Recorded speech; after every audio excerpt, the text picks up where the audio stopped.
amantombazane noma nje abazalwane bonke egameni likaJesu Kristu Nkosi yethu, amen.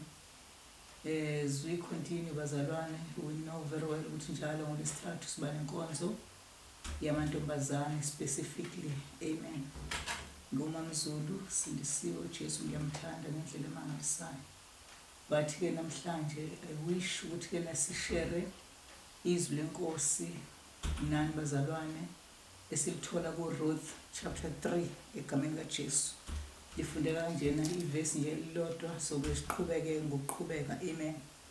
Lithi, one day Ruth's mother-in-law, that was Naomi, said to her, my daughter, I must find a home for you where you'll be well provided for, amen. Cela sibusise izwi lenkosi. Baba othandekayo, Baba ongcwele egameni likaJesu, we praise you uNkulunkulu wethu omuhle nantambama, siphakamisa ubuhle begama lakho ngoba Nkosi nguwena wedwa isiqalo nesiphetho sempilo yethu. Thatha udumo Nkosi amengcwele as we are sharing your word namanje ntambama egameni likaJesu Kristu Nkosi yethu, amen. Hallelujah. Bazalwane, ngibusiswa kakhulu indaba kaNaomi, relationship between uNaomi kanye noRuth egameni likaJesu, amen. Lifundiwe kaninginingi lelizwi enkonzweni zamantombazane nasenkonzweni zomama, ubudlelwane phakathi kuNaomi kanye nendodakazi yakhe egama layo lalinguRuth egameni likaJesu. Ngeke ke sithi go back ukuchaza ukuthi kena babehlobene kangakanani, kodwa nje ngicela ukuthi sithathe nje lapha uNaomi embiza uRuth ngokuthi uyindodakazi yakhe, amen. Masibheka bazalwane, sibuka izwi lenkosi la kule chapter 3, siyathola ukuthi kena uNaomi wayephuma ezweni lakaMoab ehamba nale ndodakazi yakhe, amen. Mayifika le ndodakazi lana intsha yona kwi-lifestyle yaseBethlehem Juda, ayazi impilo yabazalwane, intombazane ekhule ngempilo yabantu bezizwe, amen. Kanti uNaomi yena ungumuntu vele wakhona la eBethlehem, impilo yobuzalwane vele uyayazi, amen. Simbona ke uNaomi ehlanganisa uRuth namantombazane noma nabazalwane baseBethlehem, ethi akahambe eyokhothoza ensimini ukuze bakwazi ukuthola ukuthi badle bobabili benendodakazi kanye nomama, amen. Masimbuka la umoya engcwele, ngoba umoya engcwele uyena osichazelayo ngescripture bazalwane. Mawulifunda izwi lenkosi umoya engcwele engekho, sometimes awuzi ukuthi kwakuqonde ukuthiwani, ukuthi kambe lona kwakungubani, amen. Masimbheka uNaomi as an old mother, basha bafani old lady, as an old mother upresenta umoya engcwele empilweni kaRuth as intombazane ebandleni, amen. Ngoba njengamanje phela sikhuluma nje sisebandleni, siqonde namantombazane asesindisiwe amaziyo uJesu njengenkosi nomsindisi.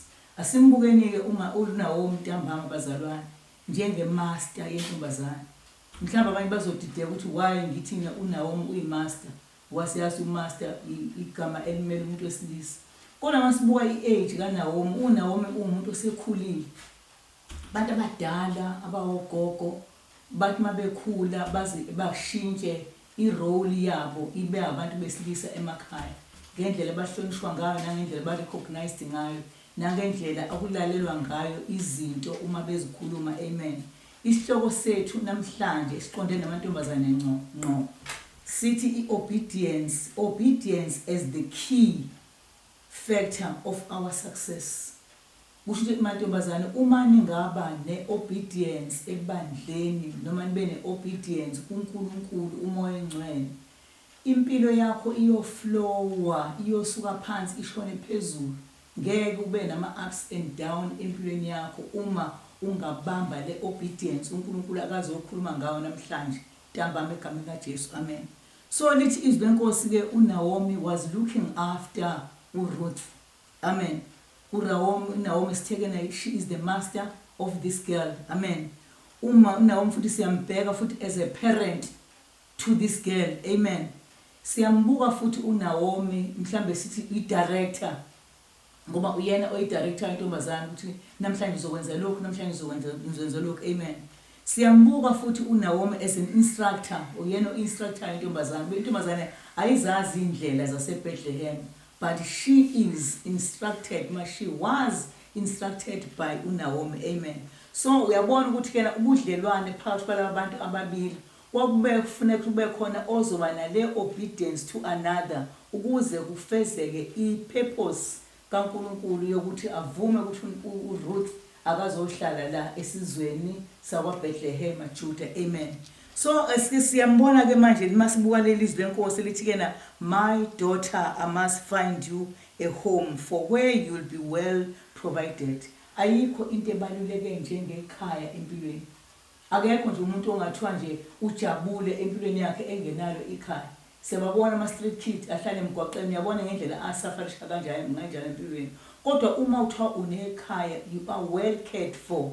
Khona umuntu okunakile, ubhaliwe naseyintweni ethile uma wena unekhaya. So uNaomi unakho lokho ukuthi akekho free enhlizweni yakhe ukuthi Nkosi uma kwenzeka ngifa, indodakazi yami iyophila empilweni ingenalo ikhaya. La mina kuleli verse leli ngibuka ngathi lona umthandazo owawuthandazwa ilo mama omdala. Amen. Umthandazo owawuthandazwa ile master ithandazela incekukazi yayo ukuthi Nkosi sengathi ungaprovide umuzi, provide ikhaya ukuze ngithi noma sengihambile ngawolala emathuneni kodwa indodakazi yami isale ine-shelter. Amen. Esinye ke isihloko ke leso bazalwane sithiwa sikhuluma nge-shelter, kodwa owanamhlanje sifuna ukukhuluma nge-obedience yenziwa uRuth to ubani uNaomi. Amen. So lithi iBhayibheli ke ulo uNaomi ehleli nale ndodakazi yayo eyithandazela usuku nosuku, mayiqeda ukuyithandazela i-instruct ukuthi namhlanje uzovuka uhambe uyokhothoza ibhali emasimini uhlangabezane namantombazane athile nawe ukhothoza ukuze ubuye nokudla esizokudla as a family. Amen.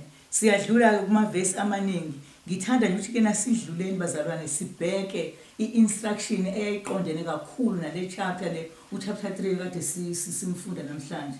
Likhona ivesi elithi ke na ndodakazi yami, ukuze manje ukwazi ukuthi uyithole le success. Nima ngashongo njalo kodwa sekusho mina ukuthi kena ukuze ukwazi ukuthi uphumelele empilweni namhlanje akwenze lezi zinto lezi ezintathu. I know very well uma wazenza lezi zinto ikhona isuccess ezokwenzeka empilweni yakho. Uthi owokuqala iphuzu lokuqala uthi kena wash yourself. Ngiyabuka ukuthi nami avela ayikho into ongayenza ungawuzanga wawashwa. Amen. Wasuswa ipage lokuqala empilweni. Kufanele mase sisevangelini bazalwane uNkulunkulu ayiwashe impilo, igazi kaJesu liwenze umsebenzi empilweni yakho. Ususwe izinto zakudala, umukeliswe izinto ezintsha. Sithi lokho yini ukusindiswa, ukumukela igama likaJesu njengomsindisi empilweni yakho. You are being washed away zonke izono owuzenza, manje uyarenewa usuwumntwana kaNkulunkulu. Amen. Sidlule ephuzwini lesibili akalisho ulona uNaomi elisho indodakazini yakhe uthi yena put some perfumes in you. Amen.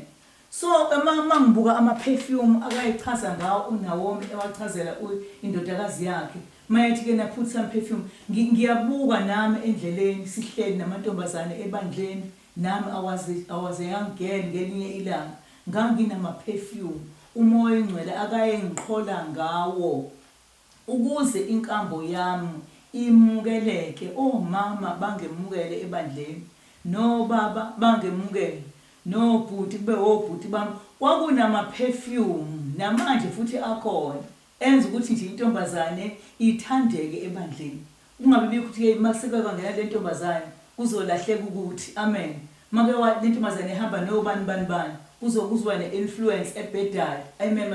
Usuke intombazane ukuze iphile ebandleni kufuneka intombazane i-instructwe ukuthi kena faka phela ama-perfume ukuze uthandeke ebandleni. Asikhulumi ngama-perfume asemhlabeni kodwa sikhuluma nge-perfume ye-lifestyle ukuthi uphila kanjani, urelate kanjani wena nabazalwane. Yini enhle abazalwane bakunake, bakuthande, basondele futhi nasempilweni yakho. Amen. Phuzu lesithathu uthi kena uNaomi, get dressed.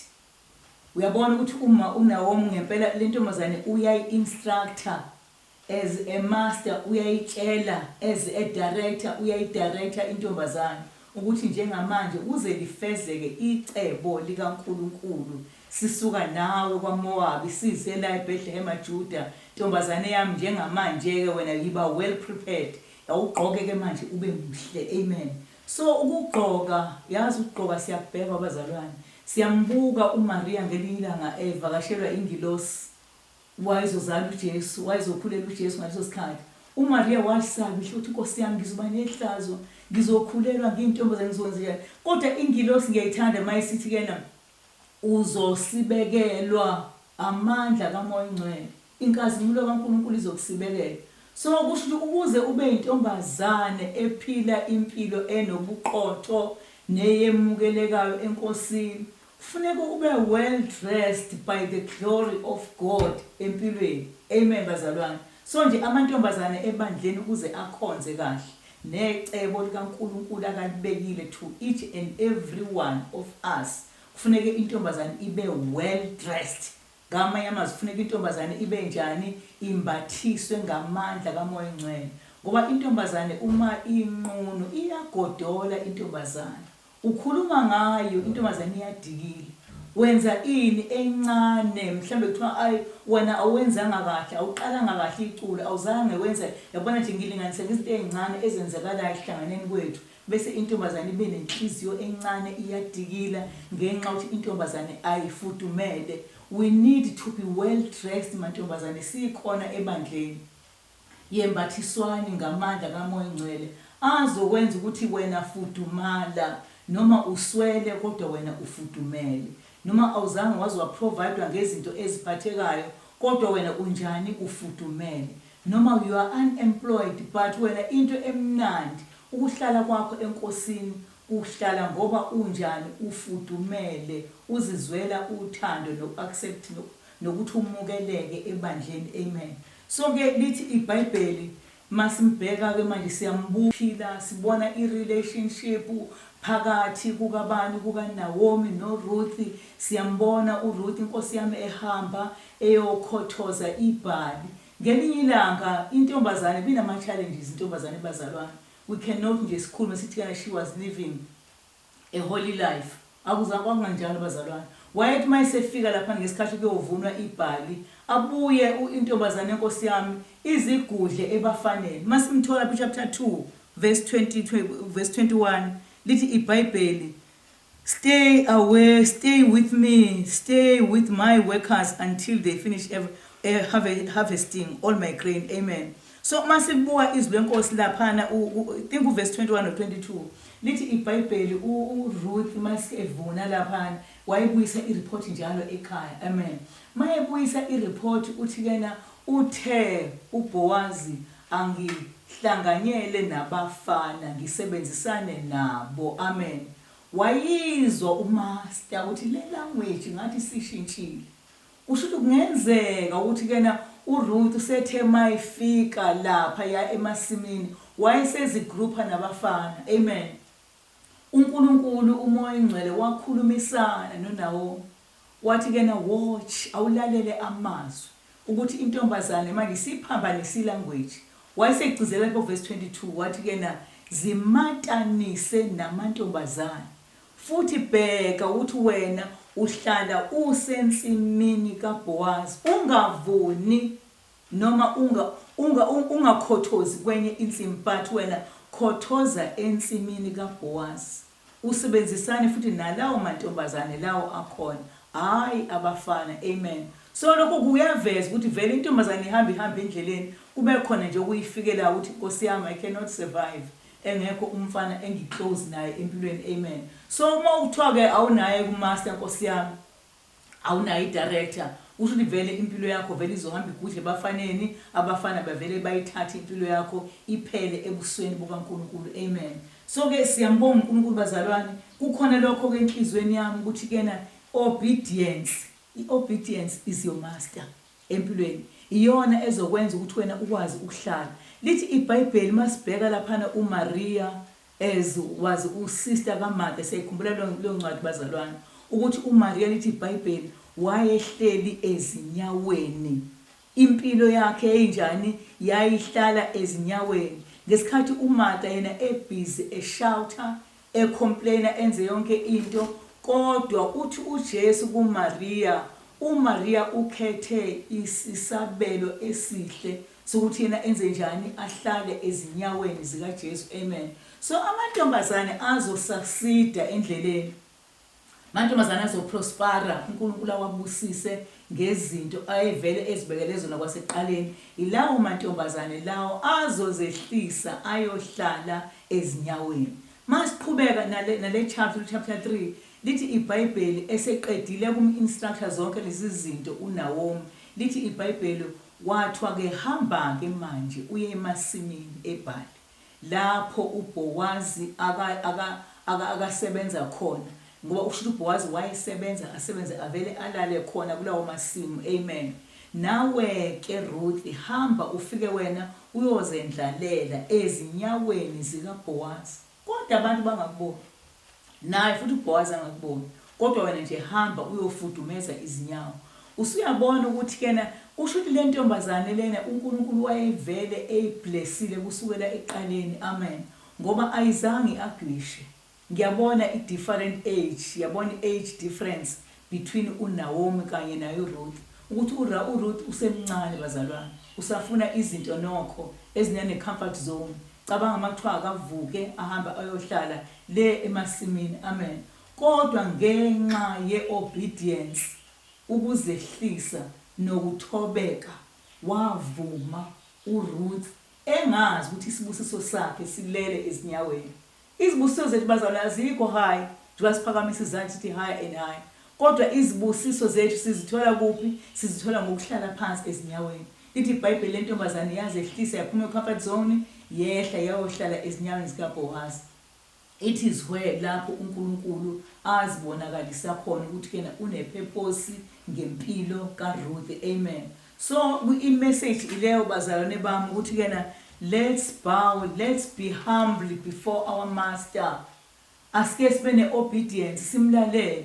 Yabona igama lithi obedience mawuthi uyalibheka, igama elichaza izinto eziningi ezisho ukuthi wena uyakwazi ukuthi listen to your master, uyakwazi ukuthi listen to the instruction, uyakwazi futhi ukuthi listen to ama-authorities mayethi wena yenza ukuthi nokuthi. You do not argue, awuphikisani nalo, even enhlizweni yakho uvuma ngenhliziyo ethobekileyo, uzithobise, ngoba khona umhlaba lithi humble yourself by the side of the Lord. One day uNkulunkulu wenze njani? Uyokulifta up uma wena uzozihambilisha phambi kwenkosi. Amen. So singabantombazane ebandleni, let's humble ourselves before the Lord. Asibe ne-obedience, sivume uma umaster ethi ake wehlele ngezansi uhambe uyofuna izithungo emasimini ebhali, uhambe ukukhothoza umsebenzi ongena profession. There is no qualification yokuthi kena wena une-certificate sokukhothoza. Amen. Umsebenzi wabantu abanjani? Abaphansi. Kodwa uRuth wakuvuma lokho, wazehlisa, wahamba wayokhothoza emasimini, wahamba wayohlala ezinyaweni zomuntu osemdala. Uyacabanga ukuthi inyawo zomuntu ovunayo zinjani lezo nyawo? Zazinganuki yini? Amen. Kodwa le ntombazane iqhola ama-perfume, igqoke kahle injalo, yavuma ukuyohlala ezinyaweni. Kanti lapho ezinyaweni endaweni ephansi ilapho uNkulunkulu ekubekele khona ama-blessings akho. Amen bazalwane. So nje endlini yenkosi kubukeka kuyindawo ephansi, azikho nezigi nakhona ekuthiwa ziphakeme. Amen. Uyabona nje, we are just equal. No sisi abawodokotela siyalingana nabo. No sisi inkosi yami waphuma esikoleni no grade 8, impilo yamshaya empilweni. Kodwa mase sikhona sesisebenzisana, sisenkonzweni sikhonzana ngeziphiwo umoya ingcwele akayibeki, we are just equal bazalwane, because we are humbling ourselves before the Lord. futhi it is where lapho uNkulunkulu ethembise khona ukuthi uma simkhonza yena sizehlisa phambi kwakhe uNkulunkulu uzoyenza ipurpose akasibizele yona ebandleni. Amen. So as girls kuvuka lokho enhlizweni yami ukuthi bazalwane bami izingane zami asihlaleni in his presence. Amen. Singakujaha ukubonakalisa ukuthi thina siyini, singajaha ukuvela ezindaweni eziphezulu, singajaha ukuzimatanisa namantombazane alelozwe. Amen. Kodwa thina asihlale ungathi asikho. Amen. uRuth wahamba walala endaweni engabonakali engenambhedi engenamqamela engenashiti, wahamba wayolala khona ezinyaweni, kodwa ukulala kwakhe kwambuyisela nezibusiso. Uma uqhubeka nale chapter 3 wonke ithi iswela okuvela khona uBoaz esemncoma ukuthi kena intombazane uyintombazane enhle, unama qualities entobeko ngoba ukwazile ukuhamba nomama omdala wavuma ukwenza onke ama instructions akhe. Amen. So singamantombazane, let's bow ourselves before the Lord. Let's humbly in the presence of the Lord simthobele uNkulunkulu. uNkulunkulu izinkulu izinto. Intombazane ine potential enkulu uma isebandleni. Ngiyayibona intombazane ehamba ngaphandle, kodwa lena uNkulunkulu akayigezile, lena uNkulunkulu akayifutha zonke izinsuku. Umuntu nje wesifazane mhlawumbe efaka iperfume zonke insuku, thina ke sifakwa iperfume zonke insuku. Le ntombazane egqoka ngoba nokugqoka bazalana awugqoki kanye, sigqoka every day. Amen.